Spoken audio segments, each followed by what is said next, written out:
Ya, baik. Bismillahirrahmanirrahim. Assalamualaikum warahmatullahi wabarakatuh. Hari ini kita akan belajar mengenai kontrasepsi sederhana dan juga barier gitu ya.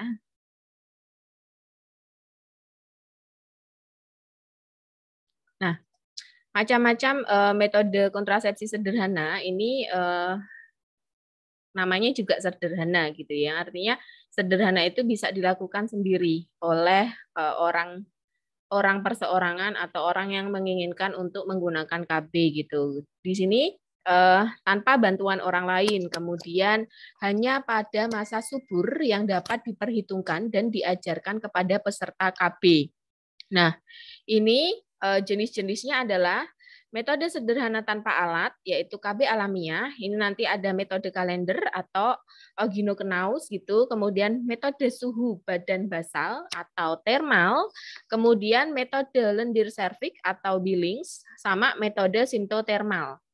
Dan ada juga yang metode sederhana tanpa alat itu dengan coitus interruptus. Nanti di sini akan saya terangkan satu persatu masing-masing itu apa saja, itu nanti akan saya jabarkan gitu ya.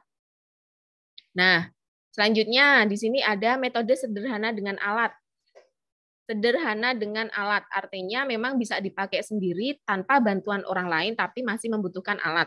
Contohnya apa gitu? Kalau yang dia mekanis atau barier itu ada kondom pria yang memang banyak yang mungkin sudah tahu juga gitu. Kemudian ada barier intravaginal. Nah, barier intravaginal itu ada diafragma, ada cup cervix atau cervical cup, kemudian ada spons atau spong, kemudian ada kondom wanita. Nah, ternyata yang punya kondom itu bukan cuma pria saja gitu. Jadi wanita pun di sini juga ada yang namanya kondom wanita gitu. Nah, kalau dia yang secara kimiawi ini ada spermisid vaginal. Nanti bentuknya ada yang vaginal cream, ada yang vaginal foam, ada yang vaginal jelly, ada yang vaginal suppositoria. Jadi seperti kapsul gitu yang nanti dimasukkan ke vagina. Yang tentunya itu nanti berfungsi untuk apa? Untuk membunuh sperma gitu. Kemudian ada vaginal tablet atau busa dan vagina solup film. Nanti akan saya terangkan per masing-masingnya. Di sini saya mengklasifikasikan terlebih dahulu agar kalian tidak bingung gitu ya. Jadi tadi saya ulang, kalau metode sederhana tanpa alat itu tadi artinya yang kita bisa menggunakan tanpa bantuan alat apapun. Tadi dibedakan menjadi apa? Nih, saya bukakan lagi ya. Jadi ada yang KB alamiah itu yaitu metode kalender, suhu badan basal, lendir serviks atau Billings dan metode sintotermal. Sama satu lagi coitus interruptus. Itu yang metode sederhana tanpa alat. Jadi ada dua, metode sederhana tanpa alat dan metode sederhana dengan alat. Gitu ya. Nah, ini yang dengan alat gitu ada mekanis, ada kimiawi. Kalau yang namanya mekanis itu pasti bentuknya adalah alat-alat. Kalau dia yang secara kimiawi artinya yang mungkin bisa berupa krim tadi, krim, full, jelly dan sebagainya yang berfungsi untuk membunuh sperma gitu. Oke, lanjut. KB alamiah ini dasarnya itu yang pertama, tentukan masa subur atau sekitar ovulasi. Umumnya 14 hari sebelum haid berikutnya. Nanti dihitungnya dari hari pertama haid gitu ya. Jadi 14 hari itu dihitung dari mana? Dari hari pertama haid gitu. Kemudian yang kedua adalah hindari senggama 7 sampai 18 hari termasuk masa subur dari tiap siklus. Kemudian yang ketiga, masa hidup ovum manusia itu adalah 12 sampai 24 jam. Jadi ovum di dalam tubuh kita, di dalam rahim itu dia biasanya akan tumbuh 12 sampai 24 jam. Selepas dari itu kalau tidak dibuahi maka akan terjadi proses yang namanya itu tadi apa namanya? Penebalan kemudian peluruhan yang akhirnya nanti akan luruh bersama dengan menstruasi. Kemudian masa hidup spermatozoa itu 48 sampai 72 jam. Dapat relatif lebih lama tergantung dari kuantitas dan kualitas sperma dari seseorang itu tadi. Gitu ya, dari seorang laki-laki itu tadi gitu. Kemudian Tanda dan gejala yang mengarah pada masa subur yang siklis itu yang pertama ada suhu basal, kemudian ada lendir serviks gitu, kemudian ada Mittels cramps gitu. Jadi Mittels cramps itu ini dia adalah bahasa Jerman gitu, di mana yang artinya Mittels cramps ini dia adalah sakit atau nyeri pada saat ovulasi gitu. Kenapa dia terjadi nyeri saat ovulasi gitu? Jadi pada saat ovum itu dia ada muncul, kemudian dia akan pecah. Nah pada saat pecah ini dia akan menekan atau mengeluarkan darah yang nanti akhirnya si ovum yang tadi mau pecah gitu, dia itu bisa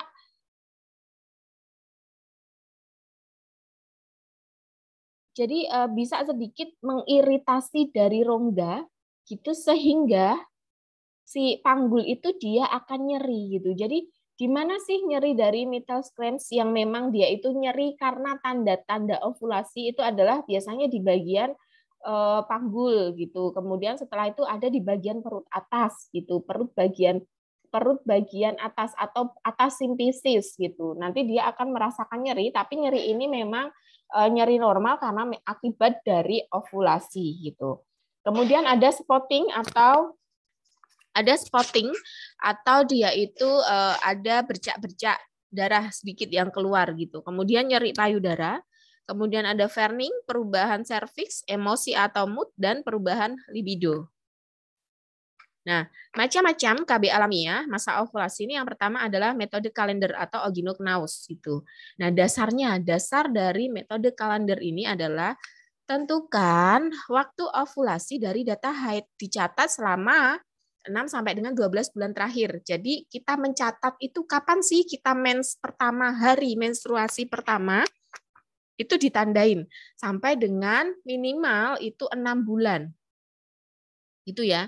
Jadi kita lakukan penandaan itu selama 6 bulan gitu. Semisal bulan Januari kita mulai menandakan saya menstruasi pertama, haid pertama yang keluar darahnya itu semisal tanggal 14.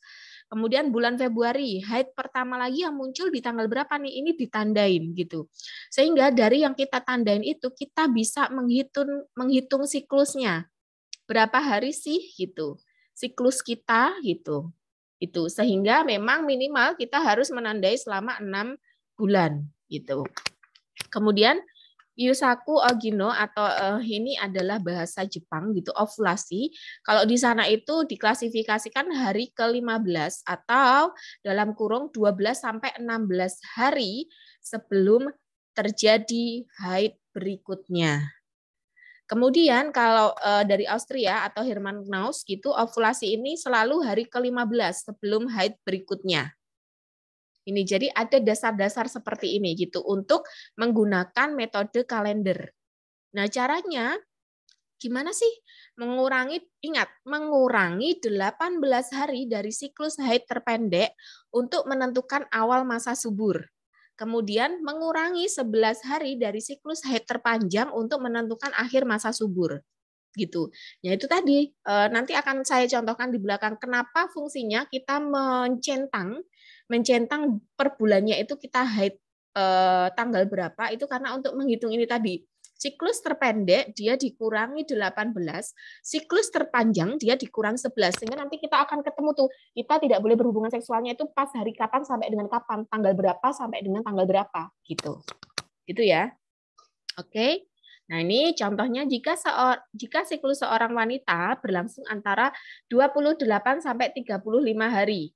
Nah, ini setelah kita melakukan penandaan minimal 6 bulan, kita dapat tuh di situ itu semisal nih, ternyata haid terpendek saya itu dia ada di siklus 28 hari. Artinya haid pertama keluar ke haid selanjutnya pertama keluar itu berapa sih? Nah, itu maksudnya.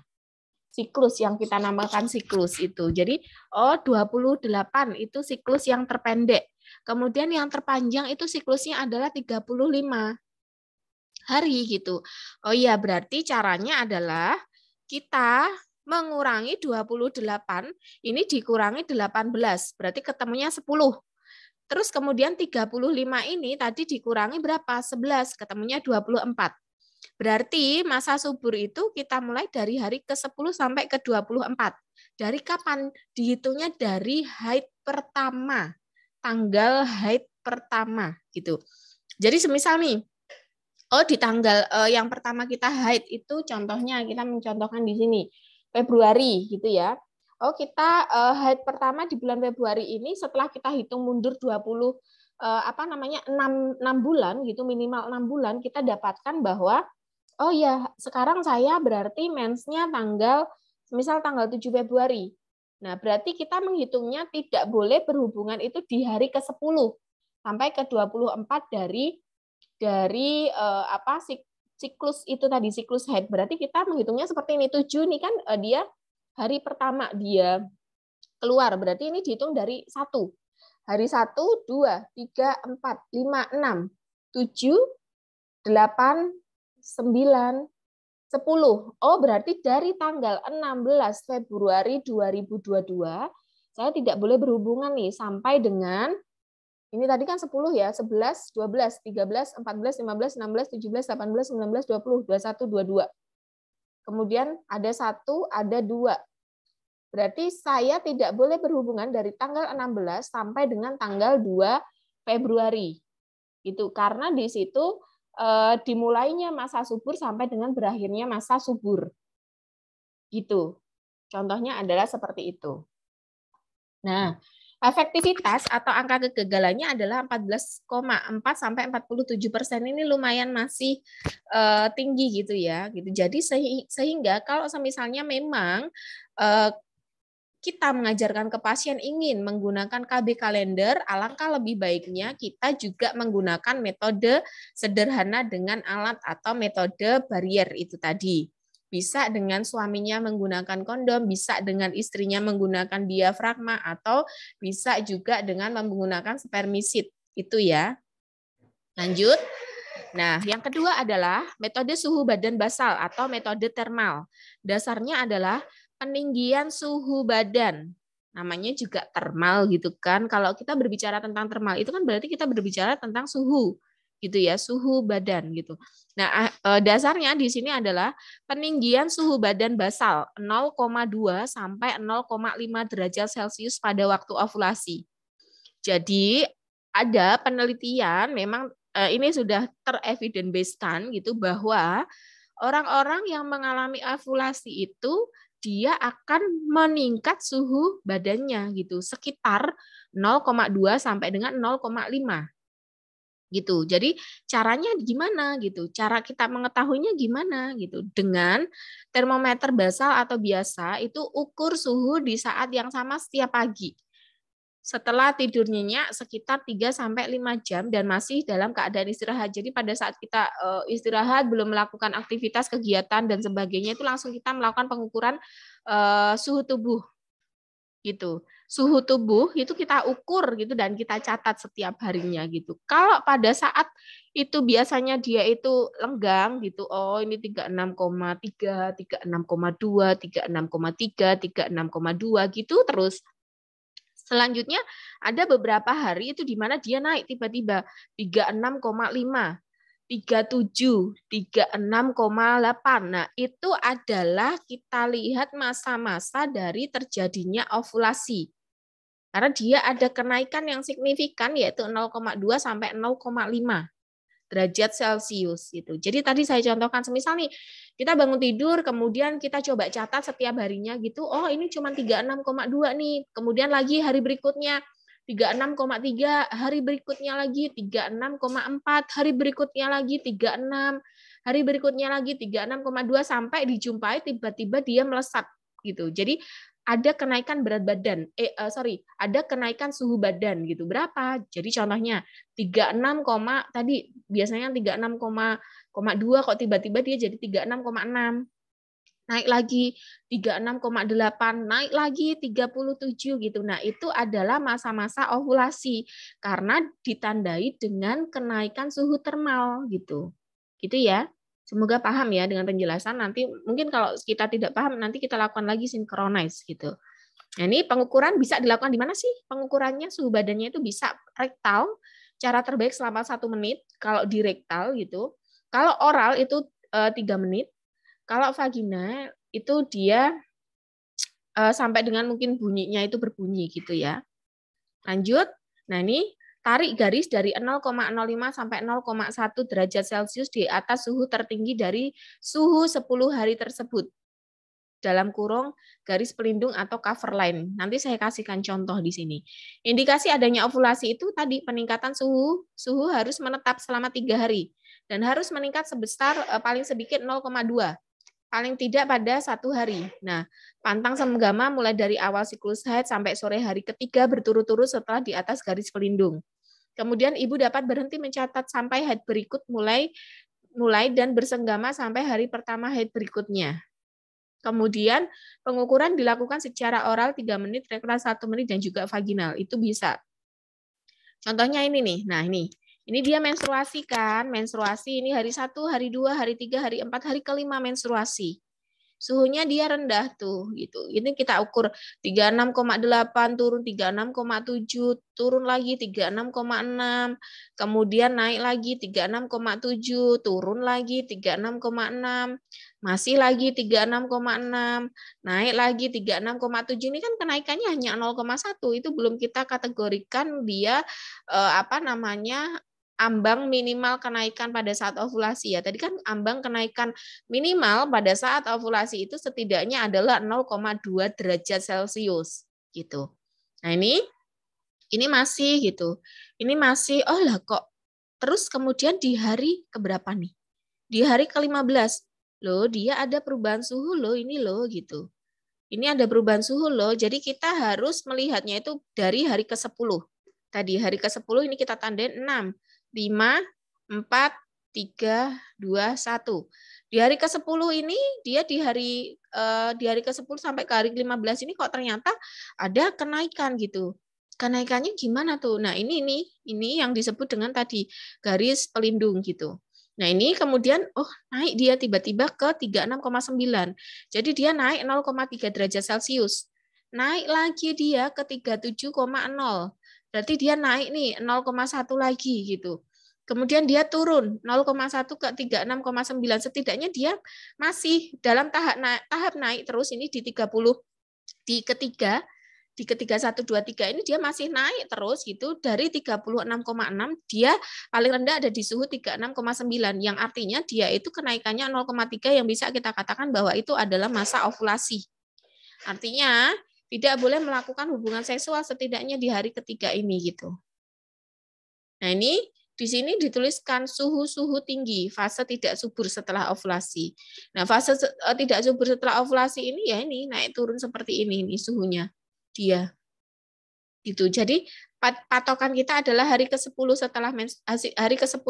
setelah menstruasi. Jadi gini, hari ke-10 haid pertama keluar gitu. Jadi ini haid pertama keluar dia tanggal 1 gitu ya, taruhlah. Tanggal 1, kemudian selesai di tanggal 6 gitu. Nah, hari ke-10-nya kan berarti dari 1, 2, 3, 4, 5, 6, 7, 8, 9, 10. Nah, di sini. Ini sudah mulai kita was-was gitu. Kemudian setelah itu nanti akan terjadi kenaikan itu biasanya di hari ke-15 gitu. Ini fase tidak subur ini. Suhunya dia tetap naik saja gitu. Jadi tidak ada fase dingin tapi dia langsung ke fase naik. Nah, ini naik cuma turun sedikit, naik lagi. Ini sudah fase tidak subur. Ini dan ini dia sudah mulai menstruasi lagi. Suhu tubuhnya turun lagi. Gitu ya. Ini adalah tadi metode thermal. Lanjut, ini kita masuk ke metode lendir serviks atau Billings nih. Jadi nanti ada yang disebut dengan infertil, ada fase fertil, ada fase infertil lagi. Jadi ini haid. Dari haid nanti ada fase infertil, itu disebut dengan hari-hari kering gitu. Kemudian ada hari-hari basah, mukusnya basah, lendirnya basah gitu. Kemudian ovulasi, kemudian mukusnya kental atau hari-hari kering. Kemudian di sini nanti ada hari-hari kering lagi, fase infertil gitu. Nanti akan ada contohnya secara langsung gitu ya, agar kalian tidak bingung. Nah, lendir serviks ini dasarnya gimana sih? Dasarnya adalah perubahan siklus dari lendir serviks yang terjadi karena perubahan kadar estrogen.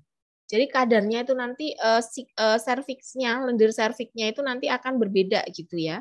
Jadi kalau misalnya kita ovulasi itu kadang kita pipis gitu akan keluar lendir itu yang dia menetes panjang tapi dia itu bentuknya bening gitu.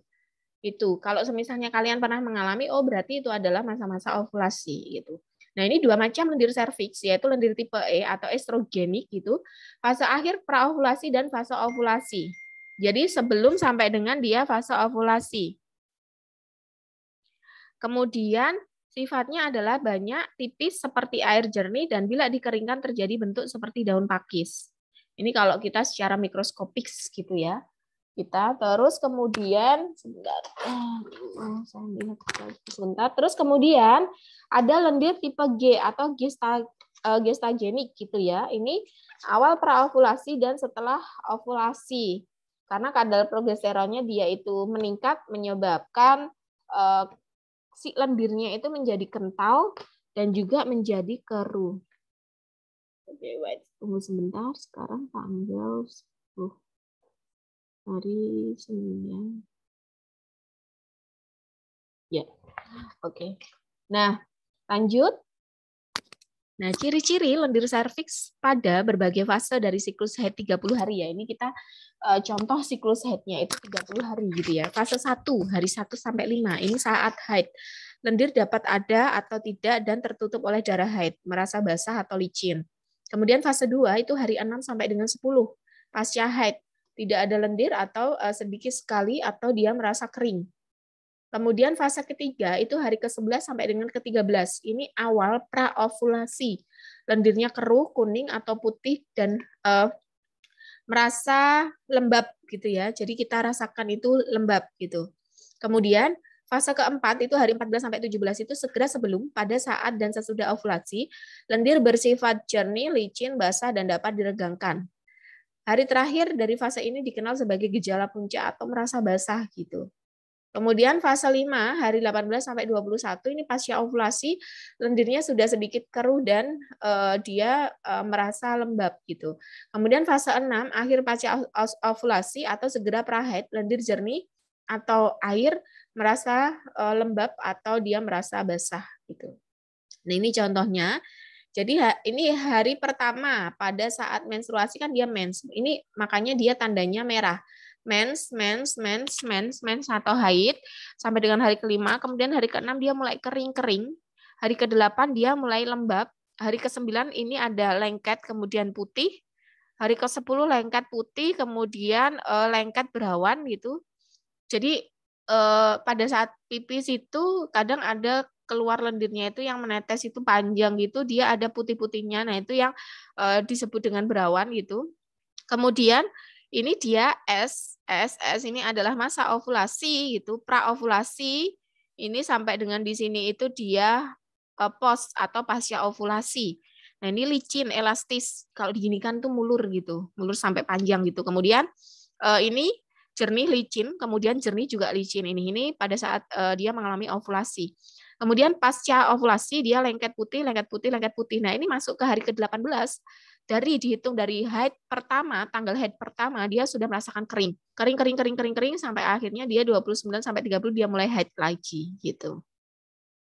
Ini dia mulai haid lagi. Berarti kalau seperti ini dia itu siklusnya kan dia dari sini ya 1, 2, 3, 4, 5, 6, 7, 8, 9, 10, 11, 12, 13, 14, 15, 16, 17, 18, 19, 20, 21, 22, 23, 24, 25, 26, 27, 28, 29. Dia siklusnya ini dari haid pertama ke haid berikutnya ini adalah 29 hari gitu. Lanjut, lendir awal sedikit tebal putih lengket. Nah, ini merasa lembab atau lengket. Nah, ini lendirnya seperti ini nih yang ada di tangan ini. Nih. Terus lendir masa transisi jumlahnya meningkat, lebih tipis, berawan, sedikit elastis, merasa basah. Ini lendirnya. Kemudian lendir dengan kesuburan tinggi. Kesuburan tinggi, banyak, tipis dan transparan, elastis, ini licin seperti ini. Gitu. Nih, seperti ini. Oke, lanjut. Nah, ini metode simptotermal dasar. Ini kombinasi antara bermacam metode KB alamiah untuk menentukan masa subur atau ovulasi. Metode-metode lain yang masih diteliti itu ada urin. Jadi ini yang masih dalam tahap penelitian gitu ya. Ada urin, nanti yang kita teliti kita coba lihat itu hormon estronnya dan pregnanolonnya gitu. Kemudian saliva atau dari apa namanya ludah gitu ya. Ini yang kita lihat adalah kadar progesteron, alkali fosfat dalam air liur. Kemudian lendir serviks ini perubahan kadar enzim aminopeptida, kemudian esteras, kemudian alkali kadar NaCl. Darah itu kadar hormon-hormon yang ada di dalam darah gitu. Ini bisa kita lakukan penelitian. Kemudian sitologi eksfoliatif dari apusan vagina. Jadi coba ada penelitian juga kalau masa subur itu kita apus seperti apa namanya kita IVA gitu, kemudian kita taruh di lempengan, kemudian kita periksa itu secara sitologi. Kemudian biopsi endometrium USG, kemudian indikator ovulasi lainnya elektropotensial dari kulit, aliran darah pada dini vagina, suhu payudara. Nah, ini semua ada sekarang itu memang beberapa alat yang dijual itu untuk mengetahui ovulasi. Dilihat dari mana tadi? Ada yang dari saliva gitu. Kemudian ada yang dari urin itu ada gitu. Ada sekarang alat-alat gitu yang bisa digunakan itu contohnya di Andalan gitu. Jadi saya mau semisal coba saya mau beli apa namanya tes ovulasi itu sudah ada dijual di apotek gitu. Nah, ini kalau coitus interruptus itu adalah suatu metode kontrasepsi di mana senggama diakhiri sebelum terjadi ejakulasi intravaginal. Ejakulasi terjadi jauh dari genital eksternal wanita. Jadi sebelum si laki-lakinya atau suaminya dia mengalami ejakulasi, penisnya itu dia sudah ditarik dulu dan dikeluarkan air maninya dan juga spermanya itu di luar dari genitalia wanita gitu, genitalia eksternal wanita gitu ya. Jadi langsung ditarik sehingga ejakulasinya ini terjadi di luar. Lanjut, metode barier pada pria kondom. Nah, ini dasarnya ini kita sudah masuk ya. Jadi tadi sudah masuk ke alamiah, kita sudah selesai, kita masuk ke yang subtopik selanjutnya yaitu metode barier. Nah, yang akan kita bahas yang pertama ini kondom dulu gitu. Nah, ini menghalangi masuknya sperma ke dalam traktus genital internal wanita. Nah, masa kini ini memang sangat efektif ya jika dipakai secara benar. Yang artinya dipakai secara benar itu ya kita harus sedia terus di rumah. Jangan sampai berhubungan seksual tidak menggunakan kondom. Kemudian yang kedua adalah pada saat kita setelah selesai menggunakan kita cek lagi apakah terjadi kebocoran. Kalau semisalnya terjadi kebocoran kita bisa langsung pergi ke bidan atau ke tenaga kesehatan lainnya untuk mendapatkan apa? Mendapatkan kondar atau kontrasepsi darurat gitu ya. Kemudian pada saat melepasnya juga kita harus melihat atau kita harus dengan teliti memegang sehingga sperma itu tidak tercecer kemana-mana gitu. Kemudian gagal karena pemakaian tidak benar. Ini tadi ya yang sudah dijelaskan tadi, tidak benar, tidak konsisten, tidak teratur atau tidak hati-hati. Itu karena kadang penggunaan kondom pun ada angka kebocoran ataupun kadang apa namanya pada saat melakukan pelepasan itu tidak dipegang di ujungnya asal dilepas kemudian spermanya bercecer gitu yang pada saat itu tidak nggak kalau bercecer pada akhirnya terjadi kehamilan gitu. Terus macam-macam kondom itu ada kulit, ada lateks, ada plastik. Biasanya yang sering dijual, yang banyak dijual itu adalah yang lateks gitu. Nah, ini ada metode barier wanita atau intravaginal. Dasarnya sama, menghambat masuknya spermatozoa ke dalam traktus genital internal wanita dan mematikan spermatozoa dengan spermisid. Harus dipakai bersama-sama dengan spermisid. Hati-hati kelalaian ada nanti terjadi apa namanya sindrom shock toksik atau toxic shock itu karena bakteri Staphylococcus aureus gitu. Ini jadi penggunaan diafragma ini nanti ada jam-jamnya gitu ya. Jadi tidak boleh dipakai selama 24 jam atau 1 hari karena nanti akan menimbulkan banyaknya timbunan bakteri di situ yang nanti akan menginfeksi dan bisa jadi nanti terjadi shock gitu tadi. Nah, macam-macam barier intravaginal di sini ada diafragma. Cara kerjanya gimana? Sebagai wadah untuk menampung spermisid dan sekundernya adalah sebagai barier mekanis. Macam-macam diafragmanya ada coil spring diafragma, ada flat spring diafragma, ada arcing spring diafragma. Nanti ada di sini gambar-gambarnya gitu. Nih, arcing spring diafragma ini adalah jenis diafragma yang paling lazim dan paling mudah untuk dimasukkan. Jadi biasanya banyak yang menggunakan diafragma ini jenis arching spring gitu. Nah, diafragma ini mempunyai 2 titik yang membentuk lengkung sehingga mudah untuk dimasukkan. Jadi dilengkungkan kemudian kita masukkan gitu. Kemudian ada yang bentuknya coil spring diafragma atau diafragma ini mempunyai tepi lunak yang lentur namun tidak melengkung saat ditekan. Wanita dengan otot vagina yang lebih lemah dapat memanfaatkan diafragma ini. Jenis diafragma ini dilengkapi dengan alat bantu untuk memasukkannya.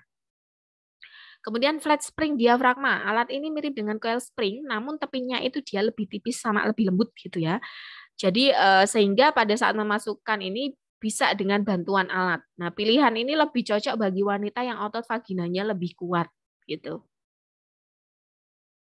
Nah, ini contohnya. Ini contoh diafragma, macam-macam diafragma, tapi ini bukan diafragma. Kalau yang ini adalah cup cervical ini. Ini cup cervical, ini cup cervical. Ini yang diafragma, ini yang diafragma, diafragma.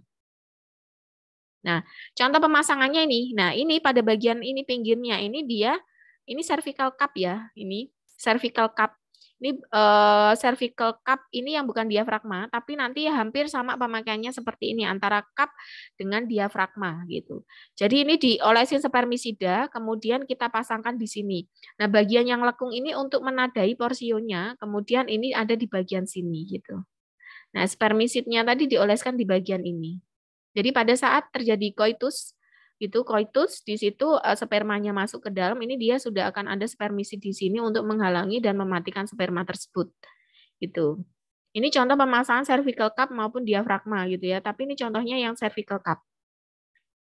Nah, ini cup cervix atau cervical cup yang tadi saya bilang itu hanya menutupi cervix saja.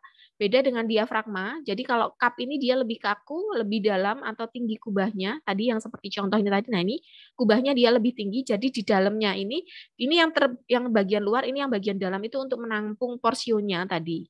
Nah, kemudian lebih kaku, lebih dalam atau tinggi kubahnya lebih kecil diameternya menutupi serviks karena hisapan bukan karena pegas. Nah, kalau semisalnya dia yang diafragma itu dia karena pegas itu menutupi dari serviksnya. Macam-macam cup cervix ini ada preventive cavity atau rim cup paling sering dipakai ada Dumas atau fold cup untuk wanita dengan tonus otot vagina kurang baik dan serviks dia yang pendek karena memang ada model-model serviks itu yang dia ada yang panjang, ada yang pendek gitu. Nah, ada female cup untuk wanita dengan tonus otot vagina kurang baik, sistokel atau serviks lebih panjang dari rata-rata.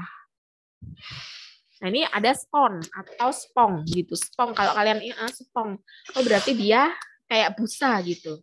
Nah, ini spon kecil berbentuk bantal, kemudian bahan poliuretran mengandung spermisid 1 gram non-oxinol sampai dengan 9 gitu. Nah, satu sisi bentuk cekung menutupi serviks dan sisi lain mempunyai tali untuk pengeluarannya. Cara kerjanya melepaskan spermisid yang dikandungnya, kemudian barier antara spermatozoa dan serviks dan menangkap spermatozoa ke dalam spons. Jadi spermatozoanya itu nanti ditangkap di dalam spons yang sponsnya itu sudah ada kandungan spermisidnya. Ini bentuknya adalah seperti ini. Nah, terdapat 3 macam cup ini. Yang kiri ini dia preventive cavity rim, bentuknya seperti ini. Ini yang kanan. Kemudian yang paling sering dipakai. Nah, ini cup cervix plastik yang fleksibel ini. Nih. Ini spon. Spon itu dia bentuknya seperti busa gitu ya. Busa spon itu loh. Spon kalau untuk cuci piring bentuknya hampir-hampir seperti itu tapi dia lebih kenyal lagi gitu. Nah, ini kondom wanita. Nanti akan ada gambarnya di belakang. Kombinasi antara diafragma dan kondom ini terdiri dari 2 cincin poliuretran lentur berbentuk diafragma. Cincin dalam dipasang tinggi dalam vagina, cincin luar menutupi labia dan dasar dari penis. Macam-macam kondom wanita, reality vaginal kondom, ini woman choice female kondom. Ini bentuknya seperti ini, ada yang seperti ini gitu ya. Nah, ini bentuknya. Nah, ini dia yang diafragma nih, yang ortho all flat. Tadi yang flat itu dia diafragmanya bentuknya ini. Ortho coil spring diaphragm, ini seperti ini. Ini Milek with seal diafragma. Liesel, kemudian femcam, ini cup, kemudian cup cervix, kemudian semina diaphragm, ini preventive cup atau cup cervix, of cup, ini dia juga cup cervix. Ini kondom wanita bentuknya seperti ini. Jadi ini di sini ada juga ini di sini gitu. Jadi nanti pada saat berhubungan nanti akan tertampung di dalam sini spermanya gitu dan ini dilapisi jadi dia aman gitu. Nah, ini ada hand holding internal female condom, ini juga kondom juga. Ini diafragma juga, ini femcam, ini untuk apa namanya? Cup cervix tadi. Ini ada tadi yang repel gel atau dia spermicide gitu. Ini 3 size dari flag diaphragm, jadi ada ukuran-ukurannya nanti tergantung dengan cervixnya gitu. Ini ada nih bentuk dari cervical cup-nya itu seperti ini. Ini grup cervical barrier method. Ini with case ini dengan cup cup cup cup. Ini dengan kasus-kasus tertentu, semisal pendek atau panjang gitu ya. Nah, ini diafragma insertional diagram. Nah, ini diafragmanya tadi dipasang di sini hampir sama dengan cup, cuman kalau cup itu dia menempelnya benar-benar ditutup ini servingnya ditutup sini. Diafragma ini dia agak melebar gitu. Nah, ini cervical cup. Nah, ini dia lebih sempit dan benar-benar ditutup nih servingnya. Nah, kalau dia yang diafragma dia agak melebar gini. Ini ya. Contohnya, nah ini kita masuk ke spermisid vaginal atau zat vagina yang kerjanya melumpuhkan spermatozoa dalam vagina. Dasar mekanisnya menghalangi spermatozoa, imobilisasi atau mematikan spermatozoa. Tiap spermisid vagina memiliki 2 komponen, yaitu zat pengangkut yang inert, yaitu bentuknya bisa jelly, bisa krim, bisa foam, bisa tablet, bisa suppositoria yang akan meleleh di dalam gitu. Jadi ada bentuk suppositorian juga yang antibiotik itu yang untuk mengobati keputihan itu bentuknya juga suppositoria, hampir sama juga dengan spermisid yang bentuknya suppositoria gitu. Kemudian suppositoria busa dan ada solup film. Zat spermisid yang aktif ini ada surfactans, itu memecah dinding sel sperma.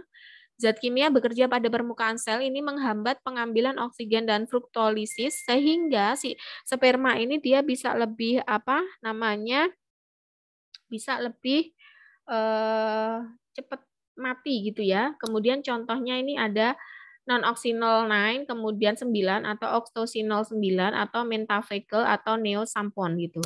Nah, ini bakteriosida bereaksi dengan gugus sulfur kemudian dan hidrogen dalam spermatozoa ganggu metabolisme untuk mengganggu metabolisme dari sel sperma. Contohnya adalah penil merkurik asetat gitu. Derajat keasaman yang tinggi, contohnya asam laktat, asam borat, asam sitrus gitu. Ini contoh-contohnya tadi. Ini spermisid gitu ya. Referensi saya ambil dari sini. Dan thank you, terima kasih. Nah, sedikit penjelasan dari saya, semoga bisa memberikan imajinasi dan bisa kalian berpikir lagi gitu ya, sehingga bisa paham dengan perkuliahan ini dan juga nanti kalau misalnya masih memang belum paham kita lakukan lagi sinkronize gitu nggih. Terima kasih saya akhiri